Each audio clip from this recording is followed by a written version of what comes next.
SSO के recruitment portal पर OTR में डॉक्यूमेंट अपलोड करते टाइम कई स्टूडेंट्स ने बड़ी गलती की है। वहाँ पर जैसे उन्होंने 10th की डिटेल दे दी, 12th की डिटेल दे दी, ग्रेजुएशन की डिटेल दे दी और उसके बाद किसी भी वैकेंसी का, मान लीजिए एलडीसी का फॉर्म था तो उन्होंने फॉर्म भर दिया है और आरसीआईटी की डिटेल लगाई नहीं है। और दिक्कत ये है कि अगर आपने कुछ बेसिक वहाँ पर जो है क्वालिफिकेशन भर दी, जो बेसिक 10वीं 12वीं और ग्रेजुएशन की आपने डिटेल दे दी है, मार्कशीट अपलोड कर दिया और अगर आप फॉर्म भरेंगे तो फॉर्म भर पाएंगे।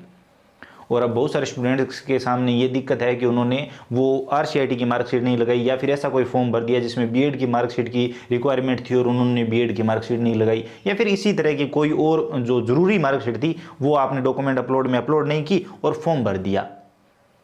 तो अब उनके सामने समस्या ये है कि क्या हम ओटीआर में डॉक्यूमेंट अपलोड कर देते हैं तो वहाँ पर फॉर्म में वो मार्कशीट दिखाई देने लगेगी या फिर हमें फॉर्म में करेक्शन करना चाहिए। तो यहाँ पर मैं आपको बता दूँ, कहीं ना कहीं डिपार्टमेंट को भी ये पता होना चाहिए कि जो चीज़ रिक्वायरमेंट है, मान लीजिए एलडीसी का फॉर्म लेते हैं, उसमें अगर आरसीआईटी मैंडेटरी है तो अगर आपने आरसीआईटी अपडेट नहीं किया है तो वहाँ पर फॉर्म ही नहीं भरा जाना चाहिए। ये चीज़ होनी चाहिए, अब तक थी तो अब क्यों नहीं है। अब अगर कोई मार्कशीट आप दर्ज नहीं कर रहे हैं, मार्कशीट की डिटेल दर्ज नहीं कर रहे हैं, वो मार्कशीट अपलोड नहीं कर रहे हैं तो फॉर्म कैसे भरा जा रहा है। फॉर्म अगर आपने भर दिया है, मान लीजिए आपको पता नहीं था, जब डिपार्टमेंट ही वहाँ पर मांग नहीं रहा है तो आप कैसे देंगे, आपसे तो गलती हो सकती है।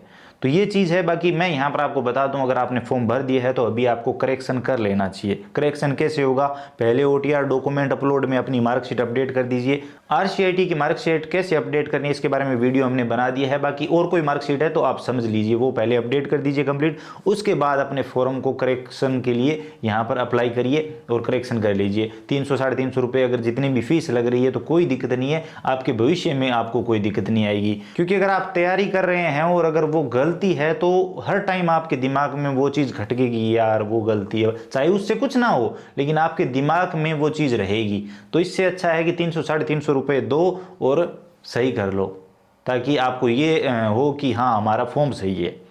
तो अगर आपसे गलती हो गई है तो करेक्शन के पैसे लग रहे हैं तो वो बड़ी बात नहीं है, लेकिन आपके मन में वो बात हमेशा रहेगी ना, तो वो दिक्कत करेगी। तो वो चीज़ आप ध्यान में रखें। बाकी मेरी राय में आपको पहले कंप्लीट डॉक्यूमेंट अपडेट करने हैं, जिसमें 10वीं की, 12वीं की, ग्रेजुएशन की, पोस्ट ग्रेजुएशन आपने कर रखी है तो वो, बीएड कर रखी है तो वो, आरसीआईटी कर रखी है तो आरसीआईटी की, इसके अलावा कोई डिप्लोमा डिग्री है तो वो सारी मार्कशीट आप पहले ओटीआर में अपलोड करिए। उसके बाद caste certificate, bonafide certificate update करिए। उसके बाद आपके पास अगर बर्थ सर्टिफिकेट है तो वो भी अपडेट करिए। वो सारे डॉक्यूमेंट अपडेट करने के बाद ही आप किसी वैकेंसी का फॉर्म भरें। क्योंकि जब आप डॉक्यूमेंट अपडेट करने बैठ ही गए हैं तो आप कंप्लीट ही अपडेट करें ना, ताकि कोई कमी ना रहे। और उसके बाद जब आप फॉर्म भरेंगे तो यकीन मानिए फॉर्म आप 1 मिनट से भी कम टाइम में भर पाएंगे, क्योंकि सारी डिटेल वहां से ऑटोमेटिक आ जाएगी।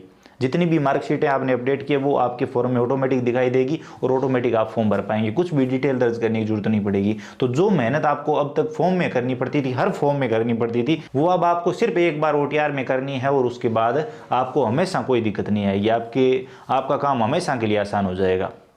तो उम्मीद करता हूँ अब आप समझ गए होंगे। लेकिन फिर बता दूँ, अगर आपसे कोई मार्कशीट छूट गई है और आपने सीधे फॉर्म भर दिया है तो आपको करेक्शन कर लेना चाहिए। अपने दोस्तों के साथ शेयर करिए। चैनल पर नए हो तो सब्सक्राइब करके बेल आइकन प्रेस कर लीजिए, ताकि आने वाले सभी वीडियो और नई नई अपडेट आप सबसे पहले देख पाएं। इसके अलावा अगर आपके मन में कोई भी सवाल या सुझाव है, आप और कुछ भी जानना चाहते हैं, बताना चाहते हैं तो बताइए कमेंट सेक्शन में, हम जरूर बात करेंगे। अगर आपको फॉर्म में कोई दिक्कत आ रही है, आपको डॉक्यूमेंट अपडेट में कोई दिक्कत आ रही है, एसएसओ पर कोई दिक्कत आ रही है तो बता सकते हैं कमेंट सेक्शन में, हम जरूर बात करेंगे। चलिए मिलते हैं अगली वीडियो में नई अपडेट के साथ।